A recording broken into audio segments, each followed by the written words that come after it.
how to fix Netflix update payment method problem.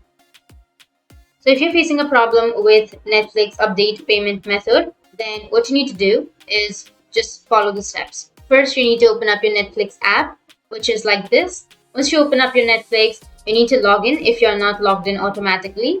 And once you've logged in, you can go with the upper left, which has that 3-bar icon. So go with that, and then you will have the account option. Tap on account and go with update payment info. Once you tap on it, you just need to simply go with credit or debit card or Mastro or PayPal. You can choose any one of these. Tap a payment method, and then you can go with expiration date, security code, and everything. Enter the information for your payment method. Fill in all the label fields or follow the on-screen prompts to enable the Netflix to use your payment method. Once you've done that, you need to simply choose I agree and then update your payment method. Once you've updated, your problem will be fixed. Once you've done all of this, you just need to simply restart your device, and that's it. That's how you can fix your Netflix update payment method problem. And if you have any questions, feel free to comment below. Thanks for watching.